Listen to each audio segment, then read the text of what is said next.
प्रिय विद्यार्थियों, मैं डॉक्टर इकबाल, सहआचार्य इतिहास विभाग राजकीय महाविद्यालय झालावाड़। आज हम इस वीडियो में बात करेंगे बंगाल में ब्रिटिश साम्राज्य के विस्तार के बारे में।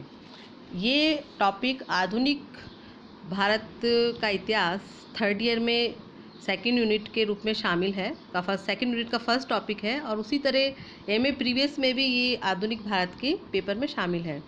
यानी हम ये देखेंगे कि बंगाल में ब्रिटिश साम्राज्य का विस्तार किस प्रकार हुआ और कौन सी परिस्थितियाँ उत्तरदायी थी जिसने ब्रिटिश साम्राज्य को बढ़ाया वहाँ पर, और कौन कौन से युद्ध इस दौरान हुए। तो इस बंगाल विजय के रूप में प्लासी की लड़ाई और बक्सर का युद्ध, ये दो युद्ध हुए थे और इन दोनों युद्धों ने मिलाकर बंगाल में ब्रिटिश साम्राज्य की स्थिति को मजबूत कर दिया। और जब बंगाल में ब्रिटिश साम्राज्य स्थापित हो गया तो उसके बाद अवध के बाद दिल्ली, निरंतर अंग्रेज आगे ही बढ़ते चले गए। सर्वप्रथम हम बात करेंगे विद्यार्थियों कि इस सारे संघर्ष की पृष्ठभूमि क्या थी, बंगाल की स्थिति क्या रही 1740 से लेकर 1756, क्योंकि प्लासी का जो युद्ध हुआ था 1757 में हुआ था। तो 1740 से लेकर 1756 का घटनाक्रम क्या रहा था, बंगाल के नवाब और अंग्रेज़ों के संबंध कैसे थे, इसकी चर्चा मैं शुरुआत में करना चाहूँगी। इसमें हम बात करते हैं मुग़ल काल में 1707 ईस्वी में औरंगज़ेब का जो है मृत्यु हुई और उसी के बाद मुग़ल साम्राज्य निरंतर पतन की ओर बढ़ता चला गया। मुग़ल काल में बंगाल मुग़ल सम्राट औरंगज़ेब के अधीन था, लेकिन औरंगज़ेब की मृत्यु के समय मुर्शीद कुली का बंगाल का सूबेदार था। उसने बंगाल की व्यापारिक उन्नति कर उसे बहुत समृद्धशाली प्रांत बना दिया था। 1739 ईस्वी में अलीवर्दी खान ने बंगाल की सूबेदारी पर अधिकार कर लिया और 1740 ईस्वी में वह बंगाल का स्वतंत्र शासक बन गया। यानी मुग़ल काल के पतन के दौरान उसके सूबे यानी प्रांत एक एक करके अलग होते जा रहे थे। तो उसी क्रम में 1740 ईस्वी में अलीवर्दी खान ने मुग़ल साम्राज्य से बंगाल को अलग कर लिया और खुद जो है वहाँ का स्वतंत्र शासक बन गया। उसने 1740 से लेकर 1756 तक बंगाल पर शासन किया। वह एक योग्य एवं पराक्रमी सेनानायक था। उसने मराठों के आक्रमणों से जूझते हुए बंगाल को जो है समृद्ध बनाने की कोशिश की, लेकिन मराठों की जो है निरंतर आक्रमण से जो है बंगाल की अर्थव्यवस्था पूरी तरह नष्ट हो गई थी। अतः परिस्थितियों को देखते हुए 1751 ईस्वी में उसने मराठों के साथ समझौता कर लिया। इस संधि के अनुसार उसने उड़ीसा का प्रांत और 12 लाख रुपए प्रतिवर्ष चौथ के रूप में मराठों को देना स्वीकार किया। इसके बाद उसने बंगाल की आंतरिक शासन व्यवस्था की तरफ ध्यान दिया।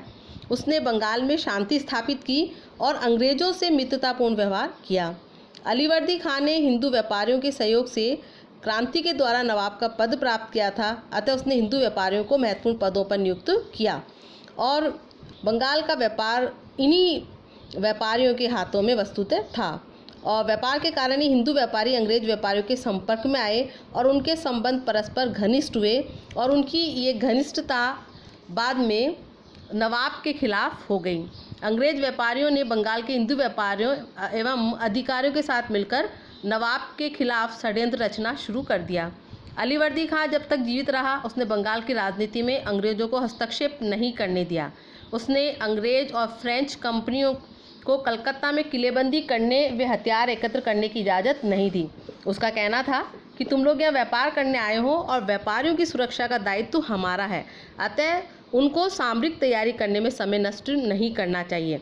लेकिन इसके बाद भी ईस्ट इंडिया कंपनी ने एक स्वयं सेवकों की टुकड़ी जो है तैयार कर ली और इसका उद्देश्य ये था कि वो मराठों की लूट खसोट से बचना चाहते थे। 10 अप्रैल 1756 ईस्वी को 82 वर्षीय अलीवर्दी खान की मृत्यु हो गई। तब उसका नवासा दोहिता सिराजुद्दौला बंगाल का नवाब बना। अलीवर्दी खान ने उसको अपना उत्तराधिकारी चुना था क्योंकि उसके कोई पुत्र नहीं था, किंतु नवाब की अन्य पुत्रियों और उनके वारिसों ने उसका विरोध शुरू कर दिया और इस राजनीतिक मतभेद का लाभ उठाया अंग्रेजों ने। बंगाल में अपनी शक्ति बढ़ाने के लिए सिराजुद्दौला के विरोधियों का साथ अंग्रेजों ने देना शुरू कर दिया। अलीवर्दी खान ने मृत्यु से पहले सिराजुद्दौला को अंग्रेज़ों पर नज़र रखने की सलाह दी थी। उसने कहा था कि उन्हें सैनिक रखने और किले बनाने की आज्ञा मत दो। अगर तुमने ये आज्ञा दी तो देश तुम्हारा नहीं रहेगा। अतः नवाब बनते ही सिराजुद्दौला ने अंग्रेज़ों पर अंकुश लगाना शुरू कर दिया इस कारण अंग्रेजों ने आरंभ से ही उसके विरुद्ध षड्यंत्र में रुचि ली। अब हम बात करेंगे प्लासी के युद्ध के बारे में कि प्लासी का युद्ध क्यों हुआ। ये युद्ध हुआ था सिराजुद्दौला और अंग्रेजों के बीच में और 1757 ईस्वी में ये हुआ। भारत में ब्रिटिश राजनीतिक सत्ता का आरंभ जो है 1757 ईस्वी के प्लासी के युद्ध से माना जा सकता है विद्यार्थियों। और जब ब्रिटिश ईस्ट इंडिया कंपनी की सेना ने बंगाल के नवाब सिराजुद्दौला को हरा दिया। बंगाल तब भारत का सबसे उपजाऊ और धनी प्रांत था। इसके उद्योग धंधे और व्यापार बहुत विकसित थे। इस प्रांत से ईस्ट इंडिया कंपनी और उसके कर्मचारियों के लाभदायक व्यापारिक हित जुड़े हुए थे। सन 1717 ईस्वी में मुगल सम्राट के शाही फरमान द्वारा अंग्रेजों को बंगाल में व्यापारिक विशेषाधिकार मिले हुए थे, जिनके दुरुपयोग से बंगाल की सरकार को राजस्व की हानि होती थी। इसके अलावा अन्य अनेक कारण ऐसे थे जिससे सिराजुद्दौला और अंग्रेजों के मध्य प्लासी का युद्ध हुआ। तो इस संघर्ष के क्या कारण थे, युद्ध के क्या कारण थे? तो सबसे पहला जो कारण रहा वह था अंग्रेजों द्वारा बंगाल के नवाब सिराजुद्दौला का अनादर। अंग्रेजों ने सिराजुद्दौला की शुरू से ही उपेक्षा की। सिराजुद्दौला एक नवयुवक ही था और भारत में ये सामान्य नियम था उस समय कि जब किसी भी शासक द्वारा गद्दी संभालने के समय सभी प्रमुख वर्गों के लोग उसे नजराना देते थे, लेकिन ब्रिटिश कंपनी ने नवाब को राज्याभिषेक के समय नजराना भेंट नहीं किया और नवाब को अपनी कासिम बाजार की फैक्ट्री दिखाने से भी इनकार कर दिया। जैसा कि मिस्टर लॉ ने लिखा है कि उन्होंने अपने व्यापार के संबंध में कभी कोई सूचनात्मक पत्र सिराजुद्दौला को नहीं लिखा। उनके इस अशिष्ट व्यवहार से नवाब को ठेस पहुंची और धीरे धीरे दोनों पक्षों में तनाव बढ़ता चला गया। दोनों के बीच संघर्ष का एक और महत्वपूर्ण कारण ये था कि बंगाल का प्रदेश उस समय भारत का सबसे उपजाऊ और धनी प्रांत था। अंग्रेजों के यहाँ से व्यापारिक हित भी जुड़े हुए थे।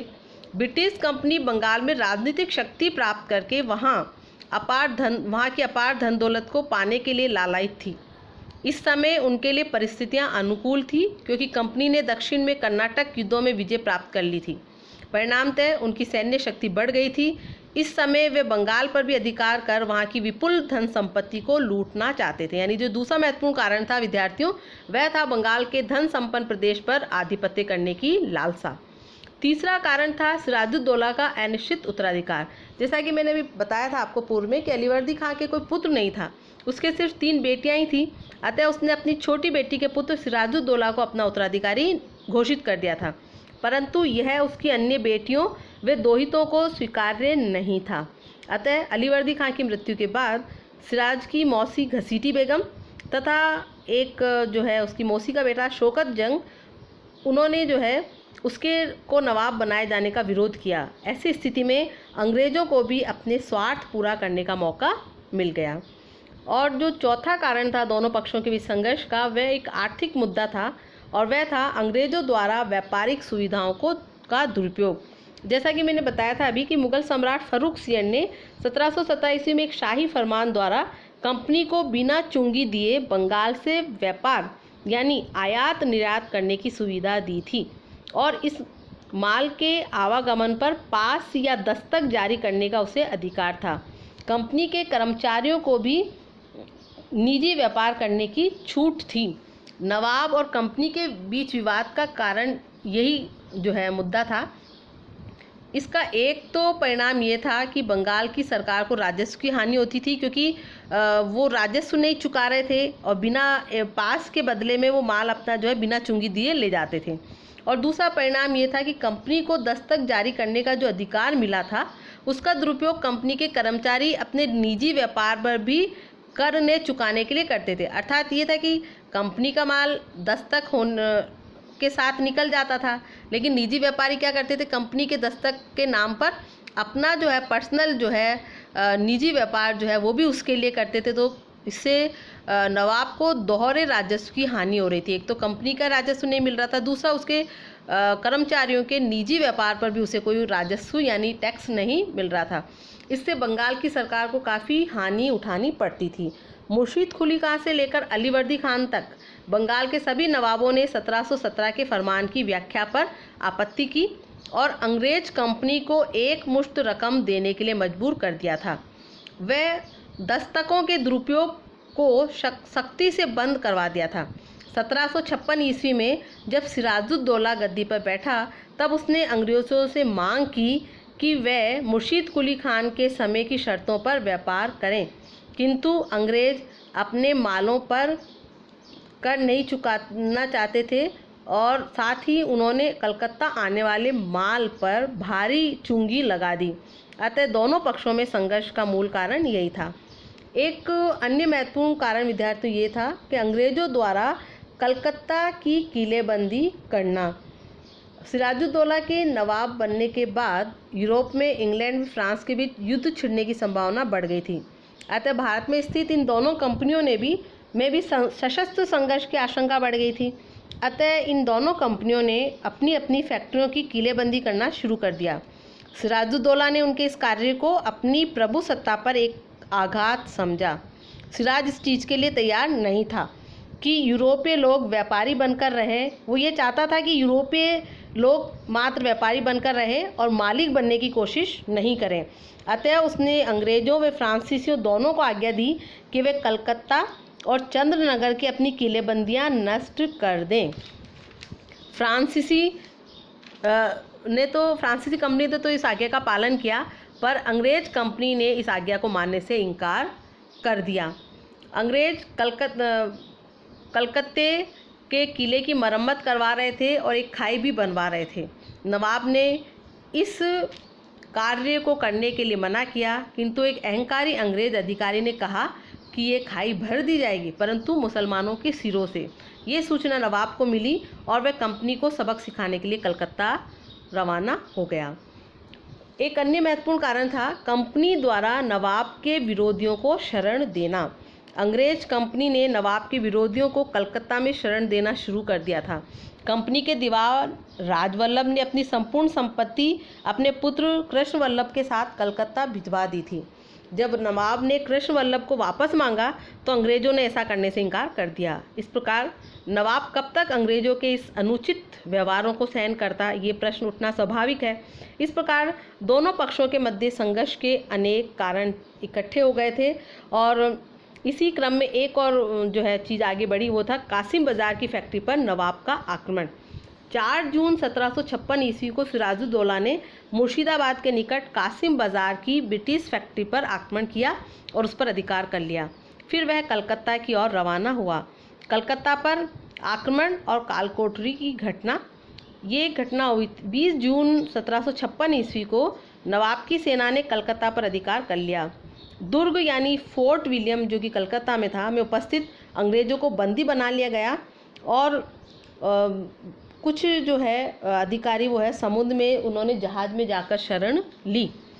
कलकत्ता पर अधिकार से संबंधित एक घटना है जिसे कालकोठरी की घटना कहा जाता है। विद्यार्थियों, मिस्टर हॉलवेल के पत्र से इस घटना के बारे में पता चलता है कि 20 जून की रात को कलकत्ता में ऐसी घटना घटी जिसमें 140 अंग्रेज कैदियों को नवाब के आदेशानुसार 18 फीट लंबी, 14 फीट चौड़ी और 14 फीट 10 इंच चौड़ी कोठरी में बंद कर दिया गया।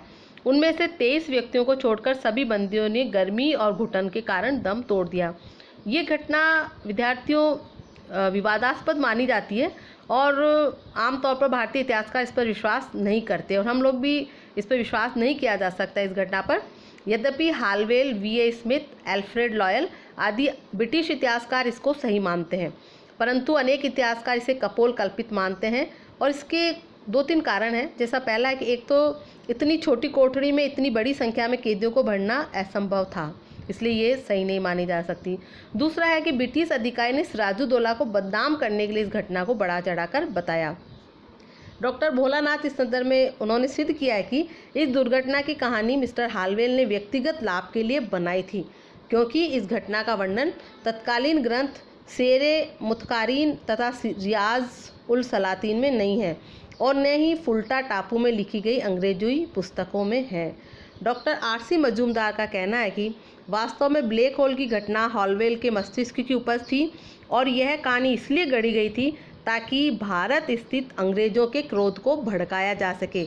यदि कुछ देर के लिए कहानी की सत्यता को हम मान भी लें तो व्यक्तिगत रूप से सिराजुद्दौला को इसके लिए उत्तरदायी ठहराना अनुचित होगा। अतः सिद्ध होता है कि इस दुर्घटना की अफवाह का उद्देश्य केवल नवाब को दोषी ठहराना था। अब हम बात करेंगे विद्यार्थियों की कलकत्ता पर अंग्रेजों के पुणे अधिकार और अलीनगर की संधि की। कलकत्ता और कासिम बाजार के पतन की सूचना मद्रास पहुंचते ही अंग्रेजों ने इस स्थान पर कब्जा करने के लिए समुद्री मार्ग से एडमिरल वाटसन को जहाजी बेड़े और तोपों के साथ वे स्थल मार्ग से क्लाइव को सेनापति बनाकर भेजा। इसके अलावा उन्होंने दरबार के प्रमुख लोगों के साथ साजिश और गद्दारी का ताना बाना भी बुन लिया। इन गद्दारों में प्रमुख थे मीर जाफर, जो मीर बख्शी यानी सेनाध्यक्ष के पद पर था, मानिक चंद्र जो कलकत्ता का अधिकारी था, अमीचंद जो एक धनी व्यापारी था, जगत सेठ जो बंगाल का सबसे प्रमुख बैंकर था और खादिम खान जिसके नेतृत्व में नवाब की सेना का एक बड़ा भाग था। इनके विश्वासघात से क्लाइव ने 2 जनवरी 1757 को कलकत्ता वापस जीत लिया। अंग्रेजों ने सिराजुद्दौला से क्षतिपूर्ति की मांग की तो वह फरवरी 1757 में एक बड़ी सेना जिसमें लगभग 4000 सैनिक थे लेकर पुणे कलकत्ता रवाना हुआ। किंतु विरोधियों के क्षेत्र में अपनी राजधानी छोड़कर पहुंचना अनुपयुक्त था, गलत था। कूटनीतिज्ञ क्लाइव ने इस स्थिति का पूरा लाभ उठाया और अचानक रात के समय नवाब की सेना पर हमला कर दिया। इसका परिणाम ये हुआ कि सिराजुद्दौला को अंग्रेजों से अलीनगर की संधि करनी पड़ी और इस अलीनगर की संधि की शर्तें निम्न प्रकार थी। ये संधि हुई थी 9 फरवरी 1757 ईस्वी को। याद रखिए, अगर आपसे पूछा जाए कि अलीनगर की संधि कब हुई तो तारीख है 9 फरवरी 1757। इस संधि के द्वारा अंग्रेजों को मुगल बादशाह द्वारा दी गई सभी सुविधाएं पुनः प्राप्त हो गई, यानी जो दस्तक और जो चुंगी मुक्त व्यापार की सुविधाएं थी वो उन्हें वापस मिल गई। दूसरी शर्त थी कलकत्ता और आसपास के क्षेत्र पर अंग्रेजों का प्रभुत्व स्वीकार कर लिया गया, यानी कलकत्ता की किलेबंदी जहां रोकना चाहते थे, लेकिन अब कलकत्ता और उसका आसपास का क्षेत्र भी किसको मिल गया? अंग्रेजों को। उसका प्रभाव एक तरीके से उन पर हो गया। तीसरी शर्त थी कंपनी को बिना सीमा शुल्क दिए बंगाल, बिहार, उड़ीसा में व्यापार करने का अधिकार भी मिला, यानी कंपनी बिना कोई टैक्स दिए बंगाल, बिहार और उड़ीसा में व्यापार कर सकती थी। चौथा शर्त थी अंग्रेज अब कलकत्ता में किलेबंदी भी कर सकते थे। पांचवा, उसे सिक्के बनाने का अधिकार भी मिल गया, यानी अंग्रेजों की और राजनीतिक, सैनिक, आर्थिक सारी स्थिति इस संधि के द्वारा मजबूत हो गई। इस प्रकार सिराजुद्दौला की अस्थिर नीति ने क्लाइव को बंगाल की राजनीति में हस्तक्षेप करने का अवसर दे दिया और नवाब को भारी क्षति उठानी पड़ी। अब हम विद्यार्थियों अब बात करेंगे सिराजुद्दौला के विरुद्ध षड्यंत्र तथा प्लासी के युद्ध की, और इसके कुछ कारण थे, 2-3 जो कारण हैं इसकी बात हम वापस करेंगे। इसमें पहला है अंग्रेजों की महत्वाकांक्षा। अंग्रेज अलीनगर की संधि से मिली सुविधाओं से संतुष्ट नहीं हुए, उनका उद्देश्य इससे बहुत ज़्यादा था। उन्होंने सिराजुद्दौला के स्थान पर अंग्रेजों के पिट्ठू को नवाब बनाने का फैसला किया। दूसरा था अलीनगर की संधि की शर्तों का पूरा न होना। अलीनगर की संधि की शर्तों के पालन में दोनों पक्षों की रुचि नहीं थी। उदाहरण थे, सिराज ने अंग्रेजों को मुआवजा देने का वचन दिया था परंतु उसे किसी प्रकार का मुआवजा नहीं दिया। इसी प्रकार कंपनी ने भी पहले युद्ध की तैयारी शुरू कर दी थी। अंग्रेजों का मानना था कि जब तक सिराजुद्दौला नवाब बना रहेगा कंपनी के हितों को खतरा बना रहेगा, इसलिए वो नवाब के पद से उसे हटाना चाहते थे। तीसरा जो कारण है वह चंद्रनगर पर अंग्रेजों का अधिकार। 23 मार्च 1757 ईस्वी को अंग्रेजों ने फ्रांसीसी बस्ती चंद्रनगर पर अधिकार कर लिया, जिससे बंगाल में अंग्रेजों की शक्ति और साहस बढ़ गया। प्रोफेसर डेविस के अनुसार चंद्रनगर के मार्ग पर चलने से अंग्रेज प्लासी के मार्ग पर पहुंच गए थे, फिर प्लासी से मुर्शिदाबाद, मुर्शिदाबाद से लखनऊ, लखनऊ से दिल्ली और जल्द ही वे भारत के अन्य भागों में धीरे धीरे फैल गए, यानी शुरुआत होती है चंद्रनगर पर अधिकार से। अंग्रेज फ्रांसीसी संघर्ष में सिराजुद्दौला को फ्रांसीसियों की सहायता करनी चाहिए थी और अंग्रेजों को किसी भी हालत में चंद्रनगर पर अधिकार नहीं करने देना चाहिए था, लेकिन वो ऐसा नहीं कर पाया। सरकार एवं दत्त के अनुसार इस प्रकार कूटनीतिक लड़ाई में सिराजुद्दौला अंग्रेजों से पिछड़ गया। इसके बाद एक कारण था नवाब के विरुद्ध षड्यंत्र। चंद्रनगर पर अधिकार के बाद अंग्रेजों ने सिराजुद्दौला के खिलाफ षड्यंत्र करना निश्चित किया और उसने कुछ प्रभावशाली मुस्लिम सरदारों और धनवान हिंदू कुचक्र रचने में लगे हुए थे।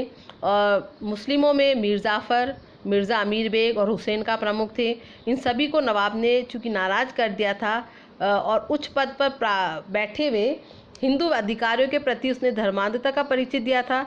उसने हिंदू सेठों को असंतुष्ट कर दिया था और उसने राजवल्लभ को अपने पद से यानी दीवान पद से हटा दिया था। जगत सेठ बंधुओं मेहता और स्वरूप चंद को भी नवाब ने अपमानित कर दिया था। अतः मुस्लिम सरदार हिंदुओं की सहायता से नवाब को गद्दी से हटाने का षड्यंत्र रचने लगे। कलकत्ता की फोर्ट विलियम काउंसिल ने नवाब के विरोधियों को प्रोत्साहित कर राज्य में विद्रोह करवाने की नीति को अपनाया और षड्यंत्र में शामिल हो गए। और इसके बाद में जो है प्लासी का युद्ध हुआ था 23 जून 1757 ईस्वी को। क्लाइव ने षड्यंत्र की योजना पूरी करने के बाद सिराजुद्दौला पर आरोप लगाया कि वह अलीनगर की संधि का पालन नहीं कर रहा है और वह प्लासी के मैदान में पहुंच गया। नवाब भी सेना लेकर 23 जून 1757 को प्लासी के मैदान में पहुंचा और युद्ध दोनों पक्षों के बीच में युद्ध हुआ। नवाब की सेना ब्रिटिश सेना से 4 गुना थी, किंतु वह संगठित होकर युद्ध में भाग नहीं ले सकी क्योंकि षड्यंत्र के अनुसार 3/4 यानी 3/4 सेना तटस्थ बनी रही और खाली चौथाई सेना ने ही जो युद्ध में भाग लिया, लेकिन इसके बावजूद मौसम की खराबी ने भी उनको सफल नहीं होने दिया। और मौका मिलते ही राय दुर्लभ व मीर जाफ़र सेना सहित अंग्रेज़ों से मिल गए। नवाब की सेना का एक छोटा सा हिस्सा ही मीर मदान और मोहन लाल के नेतृत्व में बहादुरी से और अच्छी तरह लड़ता रहा। नवाब को मजबूर होकर भागना पड़ा, मगर वह जब मुर्शिदाबाद से पटना की ओर भाग रहा था तब उसे बंदी बना लिया गया और 2 जुलाई को मीर जाफ़र के पुत्र मीरन ने नवाब सिराजुद्दौला की हत्या कर दी।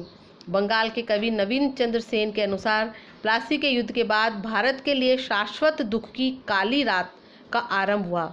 28 जून 1757 ईस्वी को अंग्रेज़ों ने मीर जाफ़र को बंगाल का नवाब घोषित कर दिया।